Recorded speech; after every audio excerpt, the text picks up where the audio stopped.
Kisah ini didasarkan pada peristiwa nyata, 95% fakta, dan 5% adaptasi. Terima kasih kepada narasumber yang telah berbagi cerita ini. Mari kita mulai. Selamat malam pasukan misteri, ini Adi. Apa kalian sudah mengunci pintu kamar? Coba periksa sekali lagi, terutama bagian bawah tempat tidur kalian. Malam ini, saya ingin mengajak kalian terbang jauh ke Korea Selatan, ke sebuah tempat yang udaranya dingin, lembab, dan berbau obat-obatan tua. Sahabat saya, Kim, adalah seorang produser TV di Seoul. Dia adalah orang yang logis. Dia tidak percaya hantu. Dia hanya percaya pada rating dan deadline. Tapi, kejadian di tahun 2018 ini mengubah hidupnya selamanya. Kim menelpon saya kemarin malam. Suaranya gemetar saat menceritakan ini. Dia bilang, "Adi, di Korea ada banyak rumah sakit terbengkalai, tapi ada satu yang seharusnya tidak boleh dimasuki manusia." Siapkan mental kalian. Mari kita masuk ke dalam rumah sakit jiwa yang sudah mati ini. Siang itu, langit berwarna abu-abu. Kim datang bersama sutradara utama dan seorang penulis naskah wanita bernama Lee. Mereka bertiga ditugaskan untuk mengecek kondisi rumah sakit tua itu sebelum syuting dimulai. Rumah sakit itu sangat besar. Bangunannya terbuat dari beton yang sudah menghitam karena lumut. Jendelanya pecah-pecah, seperti mata yang buta menatap mereka. Begitu mereka melangkah masuk ke lobi, hawa dingin langsung menyergap. Bukan dingin karena AC, tapi dingin yang menusuk tulang. Baunya campuran antara debu, kertas basah, dan bau besi berkarat yang mirip darah kering. Sutradara berkata, "Wah, tempat ini sempurna. Kita tidak perlu keluar uang untuk dekorasi."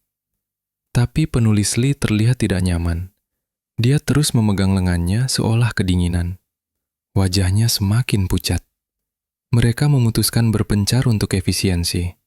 Sutradara ke lantai 2, Kim ke lorong kanan, dan penulis Lee, dia bilang mau ke toilet sebentar. Itu adalah kesalahan pertama. Di tempat seperti ini, jangan pernah sendirian. 10 menit berlalu. Kim kembali ke lobi. Sutradara juga turun. Tapi Lee tidak ada. Mereka memanggil, "Penulis Lee, Lee, kita harus pergi." Tidak ada jawaban. Hanya gema suara mereka yang memantul di lorong kosong. Hening yang mencekam. Tiba-tiba, sutradara mendengar sesuatu. Suara dari arah tangga menuju basement bawah tanah. Di sanalah letak kamar mayat. Suaranya seperti ini. Duk, duk, duk. Seperti seseorang yang sedang memukul besi tebal dengan kepala. Kim dan sutradara berlari turun. Udara di basement jauh lebih busuk. Dan di sanalah mereka melihat pemandangan yang membuat kaki mereka lemas. Di ruang pendingin mayat, penulis Lee sedang berdiri di depan sebuah laci besi yang terbuka. Laci itu sempit, hanya cukup untuk satu mayat kurus. Tapi Lee, dia sedang berusaha memasukkan dirinya sendiri ke dalam laci itu. Kakinya menendang-nendang. Tubuhnya meliuk-liuk memaksa masuk ke dalam kegelapan laci itu. Dan suaranya, astaga, dia tidak berteriak minta tolong. Dia menggeram dengan suara laki-laki yang berat dan parau. "Ini rumahku. Minggir.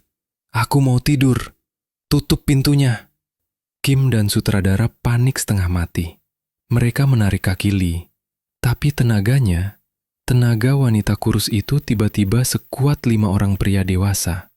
Dia mencengkeram pinggiran besi sampai kukunya berdarah.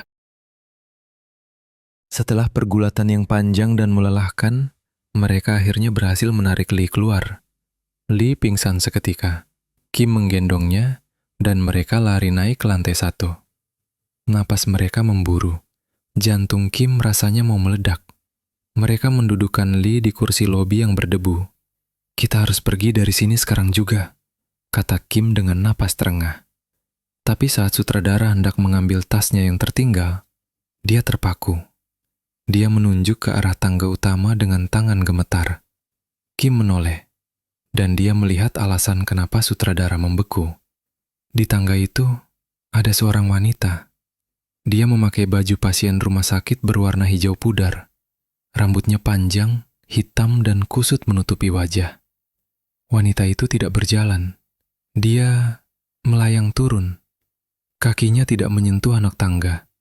Dan kepalanya miring 90 derajat ke kiri, seolah lehernya patah.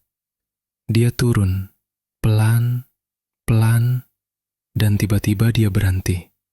Rambutnya tersibak sedikit, dan Kim melihat dia tidak punya mata. Hanya lubang hitam yang menatap lurus ke arah mereka. Detik itu juga, insting bertahan hidup mereka mengambil alih. Kim mengangkat Lee lagi, dan mereka bertiga lari keluar, menabrak pintu kaca, jatuh bangun di aspal, masuk ke mobil, dan tancap gas tanpa menoleh ke belakang.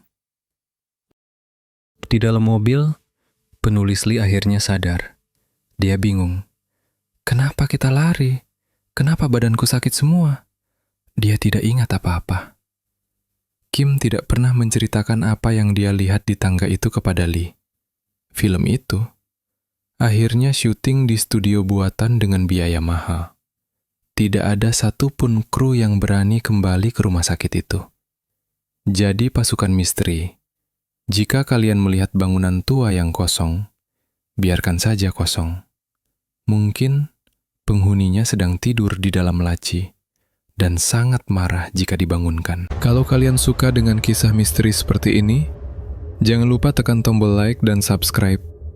Nyalakan juga lonceng notifikasinya agar kalian tidak ketinggalan mimpi buruk berikutnya. Sampai jumpa di kegelapan.